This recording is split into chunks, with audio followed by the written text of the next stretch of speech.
Hey guys, स्वागत है आप सभी का एक बार फिर से फोस्टर के यूट्यूब चैनल पर। और जैसा कि हमने अपनी प्रीवियस क्लास में एक नई सीरीज स्टार्ट की थी कि सिटिंग अरेंजमेंट एंड पजल की, राइट। तो उसी सीरीज को आगे बढ़ाते हुए आज हम लोग सेशन 2 लेके आए हैं, सिटिंग अरेंजमेंट एंड पजल का, with some amazing and interesting questions. तो आइए स्टार्ट करते हैं आज का सेशन।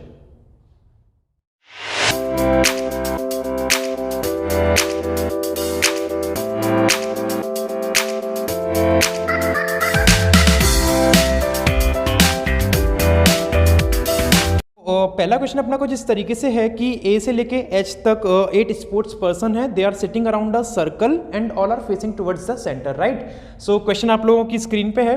तो क्वेश्चन को ड्रॉ किस तरीके से करना है, बनाना किस तरीके से, ये देख लेते हैं कि पहले पैराग्राफ में आपको बोला है कि ए से H are 8 sports person, they all are playing different games, cricket, football, golf, hockey, chess, baseball, badminton and tennis, right, but not necessarily in the same order, and all of them are sitting around a circular table facing the centre. सब centre में face कर रहे हैं। Centre में face करने का मतलब 1 2 3 4 5 6 7 8, these are the 8 person, right, and we are taking another possibility case 1 2 3 4 5 6 7 8, these are the 8 person। First condition है A who plays golf sits third to the left of E. A जो कि golf खेलता है वो 3 left में है किसके, E के। ए गोल्फ 3 लेफ्ट ऑफ ई। हम पहले कंडीशन सारी नोट डाउन कर लेते हैं ताकि उनको आसानी से बाद में डायग्राम में फिट कर सके, ठीक है। सेकंड बोला गया अपन से the one who plays baseball sits second to the right of D. Baseball जो खेलता है वो 2 राइट में है किसके, डी के। अपन ने ये वाली कंडीशन भी नोट डाउन कर ली। डी हु प्लेज बैडमिंटन, ये डी क्या करता है, डी बैडमिंटन खेलता है, D plays badminton, sit second to the right of B. D जो है सेकंड राइट में है किसके, बी के। D 2 right of B. B who can not sit adjacent to E, और बी किसके एडजेसेंट नहीं आएगा, B can not sit adjacent to E, तो मतलब बी और ई साथ में नहीं बैठेंगे। C who plays football sits between the players of chess and baseball. Okay, C क्या खेल रहा है, सी खेल रहा है football. C football sit between the player of chess and baseball, और ये किस किस के बीच में है, C chess slash baseball and same here chess slash baseball. C इन दोनों के बीच में है, ठीक है। आगे क्या बोल रहा है, G is a tennis player and sit second left of H. G जो कि टेनिस खेलता है 2 लेफ्ट में है एच के, and H is a cricketer, और एच क्या है अपना, cricketer. So these are the condition we are having, right. Now पहले तो सबसे पहले देखते हैं किस कंडीशन से स्टार्ट करें जिससे हमारा क्वेश्चन इजीली बन जाए, ठीक है। तो अगर जैसे मैं इस वाली क्वेश्चन से स्टार्ट करता हूं, ए गोल्फ 3 लेफ्ट ऑफ ई, तो मेरे पास कितने लोग पता चल जाएंगे, ए और ई पता चल जाएगा। लेकिन उसके बाद इन कंडीशन में से मुझे कोई सा भी ऐसा पॉइंट नहीं मिल रहा है जिससे मैं अपना क्वेश्चन आगे बढ़ा सकूं ए और ई से, ठीक है ना। तो कुछ और देखते हैं, जैसे हम लोग स्टार्ट कर सकते हैं बेसबॉल 2 राइट डी। अगर मैं इससे स्टार्ट करता हूं तो डी से रिलेटेड मुझे बी मिल जाएगा, राइट। और फिर क्या होगा, फिर चलो बना के देखते हैं क्वेश्चन को, एक बार ड्रॉ करके देखते हैं। सबसे पहले हम लोग लिख लेते हैं बेसबॉल 2 राइट में है किसके, डी के। डी हमने यहां लिखा 1 2, बेसबॉल यहां पे आ जाएगा। बेसबॉल 2 राइट में है डी के, डी यहां, और 1 2 बेसबॉल, राइट। डी क्या लाइक करता है, बैडमिंटन। डी के साथ हमने बैडमिंटन लिख दिया, डी बैडमिंटन। ये पॉइंट अपना कंप्लीट हुआ। फिर डी 2 राइट में है बी के। देखो सभी सेंटर में फेस कर रहे हैं, आई थिंक, हाँ सभी सेंटर में फेस कर रहे हैं, और अपन से बोला है डी 2 राइट में है किसके, बी के। ये डी किसके 2 राइट में, बी के, तो बी आ जाएगा अपना यहाँ पे, और यहाँ पे डी है तो बी आ जाएगा अपना यहाँ पे, बी के 2 राइट में आ गया डी। ये पॉइंट भी कंप्लीट हुआ, ठीक है। अब देखो बेसबॉल डी और बी, 3 चीजें हमारे पास, बेसबॉल डी बी और बैडमिंटन, इनसे रिलेटेड क्या है? हमसे बोला है कि B के पास कौन नहीं आएगा, E नहीं आएगा, मतलब E इन दोनों जगह से कैंसिल हो जाएगा, और E जब इन दोनों जगह से कैंसिल हो जाएगा तो A जो है 3 लेफ्ट में है E के। अगर मैं E को यहां रखता हूं तो 1 2 3 इस तरीके से बन सकता है। E को अगर मैं यहां पे रखता हूं तो 1 2 3 ए नहीं आ पाएगा, तो E यहां से भी कैंसिल, यहां से कैंसिल और यहां से कैंसिल, 3 जगह से कैंसिल हो चुका है। E क्या हम लोग यहां रख सकते हैं? E को हम बेसबॉल पे बिल्कुल रख सकते हैं क्योंकि मना कहीं पे नहीं करा हुआ है उसने, और E को बेसबॉल पे रखेंगे तो 1 2 3 ए यहां पे आ जाएगा, और E को अगर यहां रखते हैं तो 1 2 3 नहीं बन पाएगा। तो मतलब अपन के पास 2 केस है कि E या तो यहां पे आ सकता है और A गोल्फ लाइक करता है, और 3 लेफ्ट में है E के, 1 2 3 ए गोल्फ। एक केस क्या बनेगा, अगर मैं E को यहां पे रखता हूं तो 1 2 3 ए आना चाहिए लेकिन आ नहीं पाएगा। E को अगर मैं यहां रखता हूं तो 1 2 3 आ सकता है, और E को अगर मैं यहां रखता तो 1 2 3 नहीं आ पाएगा ए गोल्फ। तो दूसरा केस क्या बनेगा कि मैं E को रख दूं इस बेसबॉल वाली जगह पे, ठीक है। मना तो नहीं किया ना, E बेसबॉल लाइक नहीं करता है, नहीं मना कहीं पे भी नहीं किया है, और ए गोल्फ जो कि लाइक करता है 3 लेफ्ट में है E के, तो पहला लेफ्ट, दूसरा लेफ्ट, तीसरा लेफ्ट, ए आ जाएगा अपना यहाँ पे इस केस में, and he likes what, golf. ये पॉइंट भी अपना कंप्लीट, राइट। फिर बोला है कि बेसबॉल और चेस के बीच में सी बैठा हुआ है, तो बेसबॉल अपना ये गया, चेस तो कहीं पे यहाँ नहीं आ पाएगा, बेसबॉल ये गया, चेस मुझे यहाँ पे रखना पड़ेगा, और सी इनके बीच में आ गया, ठीक है। सेम इसमें क्या बनेगा, बेसबॉल ये गया तो चेस अपना यहाँ पे आ जाएगा, एंड सी इनके मिड में आ गया, ये भी हो चुका है। और सी क्या लाइक करता है, फुटबॉल, तो सी के साथ हमने फुटबॉल दिखा दिया यहाँ पे, फुटबॉल, ये भी कंप्लीट। देन जी टेनिस, और 2 लेफ्ट में है किसके, एच के, और एच क्या है, क्रिकेटर। तो जी 2 लेफ्ट में है एच के, और एच क्रिकेटर है, तो 2 लेफ्ट का मतलब क्या हो गया कि दोनों के बीच में एक पर्सन आएगा, और जी किसके 2 लेफ्ट में, एच के। देखो पर्सन जो आ सकता है अपना, अगर मैं एच को यहां रखता हूं तो जी नहीं आ पाएगा, केवल क्या हो सकता है, एच यहां रखूंगा तो जी यहां पे आ जाएगा। और जी क्या लाइक करता है, टेनिस, एच क्रिकेटर, एंड इस वाले केस में क्या बनेगा देख लेते हैं, क्या इसमें हो सकता है कुछ।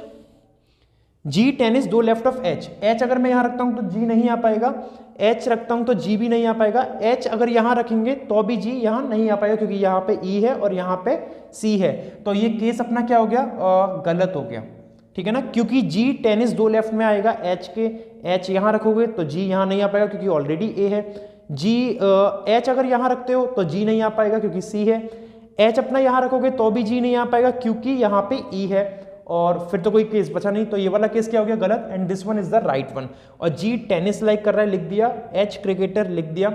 अब एक पर्सन बचा अपना कौन सा, A B C D E F, F is remaining, F likes baseball, and one sports is remaining, one कौन सा स्पोर्ट है वो अपना, that is hockey, right, hockey रह गया अपना, हॉकी कौन लाइक करेगा, B. So this is the perfect diagram for our question, ठीक है। आइए मूव करते हैं अगले क्वेश्चन की तरफ। नेक्स्ट क्वेश्चन में बोला गया है कि 9 people A B C D E F G H I are sitting around circular table facing the centre. इसमें भी सभी लोग सेंटर में फेस कर रहे हैं और सर्कुलर के टेबल में बैठे हैं। सर्कुलर टेबल इस तरीके से बन गई अपनी, 1 2 3 4 5 6 7 8 पर्सन फिट हो गए। 9वां पर्सन कहाँ पे फिट करना है, जहां पे भी आपको फिट करना है वहां कर सकते हैं। मैंने 9वां पर्सन यहां पे मान लिया इस तरीके से, ठीक है। एक और पॉसिबल केस ले लेते हैं, 1 2 3 4 5 6 7 8, 9वां पर्सन मैंने यहां पे मान लिया जैसे इस तरीके से माना था, ठीक है। सबसे पहली लाइन में बोला है जी 4 लेफ्ट में एफ के, G 4 left of F, F who is second to the right of E, और एफ 2 राइट में है किसके, ई के। जी 4 लेफ्ट एफ और एफ 2 राइट ऑफ ई, ठीक है। H is 4th to the right of E, H 4 right में है किसके, ई के, and second to the left of D. अब याद रखना ये जो एंड वर्ड यूज हुआ है, एंड हमेशा फर्स्ट पर्सन के लिए यूज होता है। क्या बोल रहा है, एच 4 राइट में है ई के, एच 4 राइट में है ई के और 2 राइट में है किसके, और सॉरी एच 4 राइट में ई के और 2 लेफ्ट में है डी के। तो वो जो और एंड वर्ड यूज हुआ है वो एच के लिए हुआ है, तो एच 2 लेफ्ट में किसके हैं, डी के। सी 4 राइट में है डी के, सी 4 right D. A is not an immediate neighbour of either D और जी। ए डी और जी में से किसी का भी नेबर नहीं है। और B is third to the right of I, और बी 3 राइट में है आई के। These are the condition we are having now. जल्दी से फिट करते हैं इसको डायग्राम में। सबसे पहले इसी पॉइंट से स्टार्ट कर लेते हैं। जी 4 लेफ्ट, एफ, एफ अपना ये गया 1 2 3 4, जी यहाँ पे आ जाएगा। और एफ 2 राइट में था किसके, ई के, तो ई अपना यहाँ पे आ जाएगा इस तरीके से। This is completed. H 4 right में ही ई के, ई अपना ये क्या, क्योंकि सेंटर फेस कर रहे हैं तो राइट इस तरीके से जाएगा। एच 4 राइट में 1 2 3 4, this one is H. Now H 2 left में है किसके, डी के, तो डी आना चाहिए अपना यहाँ पे first left second left of D, ठीक है। सी 4 राइट में है डी के, 1 2 3 4, सी अपना इस तरीके से आ गया। Now which one is remaining, okay. A के लिए बोला गया है A is not a neighbour of D और जी। ए ना तो डी के पास आएगा ना जी के पास, तो ए यहां से कैंसिल और ए यहां से भी कैंसिल, ए आ जाएगा अपना यहां पे। And last one B 3 right में है आई के, इसका मतलब ये हो गया कि दोनों के बीच में 2 लोग आने चाहिए, और बी 3 राइट में है आई के, तो आई आएगा अपना यहाँ पे, और 1 2 3 बी आ गया यहाँ पे। And our question is completed. So this question hardly took more, मतलब 2 मिनट से भी 2 मिनट भी नहीं लगे इस क्वेश्चन को करने में। और अगर एग्जाम में इस तरीके से क्वेश्चंस आपको मिल रहे हैं तो आई होप आप लोग बना के अच्छे से आ सकते हो, ठीक है। आइए मूव करते हैं अगले क्वेश्चन की तरफ। ओके, थर्ड क्वेश्चन, क्वेश्चन आपकी स्क्रीन पे है। 8 person sitting in a circular table, some are facing center while some are facing outside the center। ये क्वेश्चन क्या है, दोनों क्वेश्चन से अलग है। पहले वाले क्वेश्चन में जो हमने सबसे पहले करा उसमें सभी सेंटर में फेस कर रहे थे, कुछ प्रोफेशंस थे उनके, likes and dislikes, like cricket games वगैरह था। सेकंड क्या था, 9 person का था जिसमें सब सेंटर फेस कर रहे थे। अब तीसरा क्वेश्चन क्या है कि इसमें कुछ तो अंदर दिख रहे हैं और कुछ बाहर, मतलब some are facing inside and some are facing outside. ये नहीं पता है कि कौन कहाँ दिख रहा है, तो इसको हम लोग को डिसाइड करना पड़ेगा क्वेश्चन की कंडीशंस के अकॉर्डिंग। तो कंडीशंस क्या है वो देखते हैं। 8 person sitting in a circular table, some are facing center while some are facing outside, okay। D sit third to the left of G। सबसे पहले कंडीशंस नोट डाउन कर लेते हैं। D 3 लेफ्ट में है किसके, G के। Only 2 persons sit between F and H। F और H के बीच में केवल 2 लोग हैं।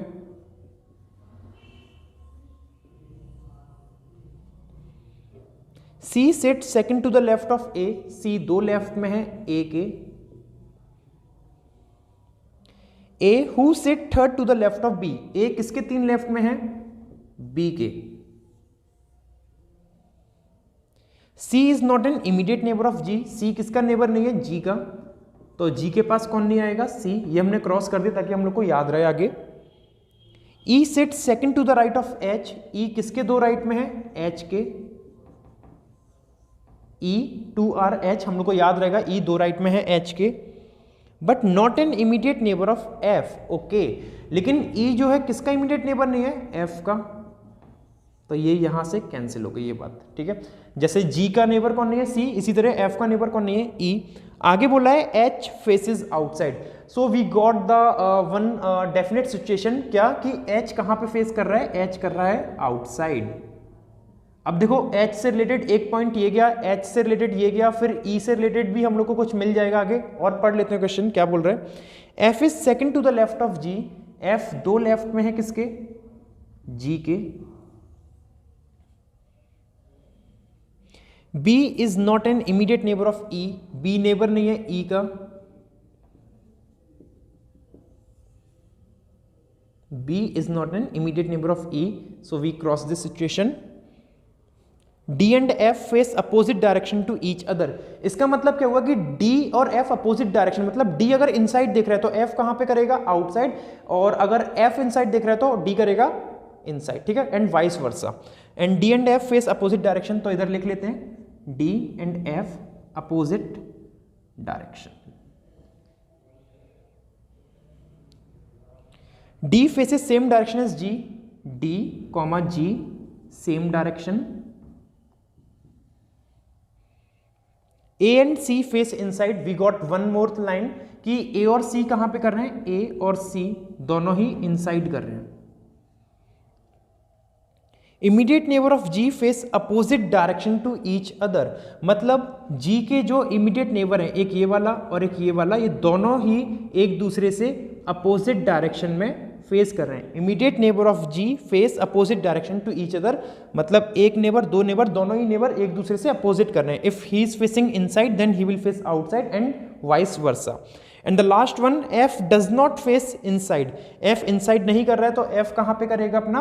Outside. So these are the conditions we are having, right. अब इनको ना जल्दी से बनाने की कोशिश करते हैं. डायग्राम में कैसे फिट करना है. 1 2 3 4 5 6 7 8. एक और डायग्राम बना लेते हैं. 1 2 8. ठीक है. अच्छा बताओ कहां से स्टार्ट करें इस क्वेश्चन को.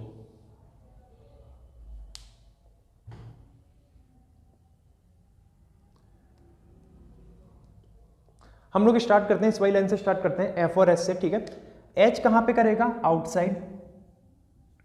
एफ और एच के बीच में दो लोग हैं, 1 2 एफ यहां भी आ सकता है, और एच अगर इस वाले केस में यहां पे रखता हूं तो 1 2 एफ यहां भी आ सकता है. ये दो पॉसिबल केस हो सकते हैं. एच आउटसाइड कर रहा है, हम लोग ने फिट कर दिया है. ई दो राइट में है एच के. अब क्योंकि एच आउटसाइड कर रहे हैं तो राइट इस तरीके से जाएगा, ई अपना यहां आ जाएगा, और इस केस में भी ई अपना यहां पे आ जाएगा. ई दो राइट में हो गया एच के. देखो बोला गया है कि ई नेबर नहीं है किसका? एफ का. तो यहां तो ई नेबर आ रहा है एफ का, तो कंडीशन कौन सी सही है? ये वाली. तो इस वाले केस को भी इसी के अकॉर्डिंग लेके चलते हैं अपन लोग. तो ई को यहां से हटा के हम लोग कहां रख देते हैं? सॉरी ई तो अपना यहीं पे रहेगा. एफ हटा देते हैं. एफ कहां पे रहेगा अपना? यहां पे. ठीक है, क्योंकि उसने मना करा है ई और एफ नेबर नहीं है, तो अब ई और एफ नेबर नहीं हुए. हटा दो इसको भी. बी भी नहीं आएगा ई के पास, मतलब इन दोनों जगह पे कौन नहीं आएगा? बी नहीं आएगा. बी 1 2 3 इन तीन जगह में से कहीं भी आ सकता है, हमें याद रखना है बी के लिए. And next thing, C 2 left A 3 left B नहीं होगा. डी 3 लेफ्ट ऑफ जी, ये भी कनेक्ट नहीं हो सकता है अभी. ओके. अब एफ से रिलेटेड मुझे क्या मिल रहा है कि एफ 2 लेफ्ट में है किसके? जी के. अब एफ 2 लेफ्ट में है जी के, इसका मतलब क्या हो गया कि एफ और जी के बीच में एक पर्सन आएगा. जी या तो यहां पे हो सकता है या फिर जी यहां पे हो सकता है. अब एफ 2 लेफ्ट में है जी के, तो इसका मतलब अगर जी मैं यहां पे रख रहा हूं तो जी कहां पे फेस करेगा? जी करेगा इनसाइड. इनसाइड करेगा तभी एफ उसके 2 लेफ्ट में जाएगा. और अगर मैं जी को यहां पे रखता हूं तो जी करेगा आउटसाइड, तभी एफ उसके 2 लेफ्ट में जाएगा. ये पॉइंट भी अपना कंप्लीट हुआ. ठीक है. नेक्स्ट देखो, डी 3 लेफ्ट जी. जी से रिलेटेड हमें क्या मिल गया? डी 3 लेफ्ट में है जी के. जी अपना ये क्या? 1 2 3. डी यहां पे आ जाएगा, और जी क्योंकि आउटसाइड कर रहा है, डी 3 लेफ्ट में, तो 1 2 3 डी अपना यहां आ जाएगा. ये लाइन भी क्या हो गई? कंप्लीट. तो लिखने का फायदा शायद आप लोग समझ पा रहे हो कि लिखा हुआ अगर हमारे पास रहता है तो हम लोग जल्दी जल्दी उसको बना सकते हैं. ठीक है. Okay. One more thing, D and G face the same direction. D और जी दोनों ही कहां पे कर रहे हैं? Same direction. अगर जी इनसाइड है डी भी कहां करेगा? इनसाइड. और यहां पे जी आउटसाइड है, डी कहां पे करेगा? आउटसाइड. ये भी कंप्लीट हो गई. Then F is facing outside, बोला हुआ है हम लोग से, तो F outside and F outside. G के दोनों इमीडिएट नेबर अपोजिट कर रहे हैं, मतलब ये दोनों जी के इमीडिएट नेबर हैं, दोनों ही एक दूसरे से अपोजिट करेंगे. और जी का एक नेबर ये आउटसाइड कर रहा है, तो ये कहां पे करेगा? इनसाइड. ठीक है. डी और एफ अपोजिट डायरेक्शन. डी और एफ अपोजिट. देखो डी और एफ दोनों अपोजिट कर रहे हैं, और यहाँ पे डी और एफ अपोजिट नहीं कर रहे हैं, तो इस केस को हमें डिस्कार्ड करना ही पड़ेगा, क्योंकि डी और एफ दोनों ही सेम डायरेक्शन में फेस कर रहे हैं. तो ये वाला सही है अपना, इसको हटा देते हैं. फिर आगे क्या कनेक्ट करें अब हम लोग? अब हम लोग से बोला गया है कि जी के पास कौन नहीं आएगा? सी नहीं आएगा. सी अपना यहां पे नहीं आना है, तो सी या तो यहां पे आएगा या फिर यहां पे आएगा. ठीक है. तो सी या तो यहां आएगा या फिर यहां पे आएगा. सी से रिलेटेड क्या बोल रहा है कि सी 2 लेफ्ट में है ए के. सी 2 लेफ्ट में है ए के, और ए 3 लेफ्ट में है बी के. ओके. आपको पता है कि ए के 2 लेफ्ट में कौन है? सी. और दोनों ही ए और सी इनसाइड करेंगे. अगर मैं सी को यहां रखता हूं तो ए डेफिनेट यहां पे आएगा, है ना? ए अपना यहां पे आएगा. अब देखो सी दो लेफ्ट में ए क्या आ रहा है कि नहीं, ए के दो लेफ्ट में सी आ जाएगा अगर ए को इनसाइड करेंगे, क्योंकि ए इनसाइड बोला गया है।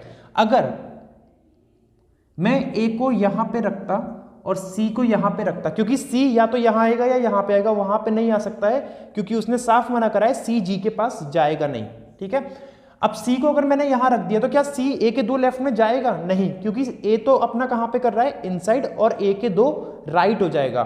तो इसीलिए हम लोग को क्या करना पड़ा, सी को यहां पे रखेंगे और ए को यहां पे।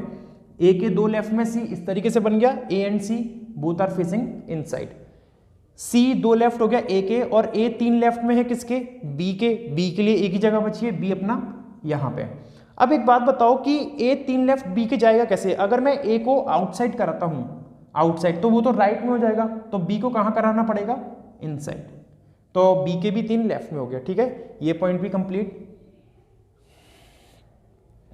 ए सी इनसाइड, ये भी कंप्लीट। एंड जी के दोनों नेबर अपोजिट डायरेक्शन, तो जी का एक इनसाइड कर रहा है तो दूसरा कहां करेगा neighbour, outside. And this is the complete solution of this particular diagram, right? Question. I hope आप सभी को समझ में आएगा क्वेश्चन किस तरीके से करना है, कि क्वेश्चन इस तरीके से मिल रहे हैं कि कुछ इनसाइड कुछ आउटसाइड, तो किस तरीके से बनाना है। अच्छा, हमेशा याद रखना कि क्वेश्चन को ऐसा नहीं कि आपने पहली लाइन पढ़ी और पहली लाइन से ही पढ़ के बनाना स्टार्ट कर दिया। हमेशा क्वेश्चन की पहले कंडीशंस लिख लेना। अगर आपको लग रहा है क्वेश्चन आप लोग ईजी सा है, आप लोग बना सकते हो बिना कंडीशन लिखे, तो वैसे भी कर सकते हो, वरना this is the proper and best way to solve the question, right. So आज के लिए केवल इतना ही रखते हैं, मिलते हैं अपनी अगली क्लास में। Till then take care, thank you guys.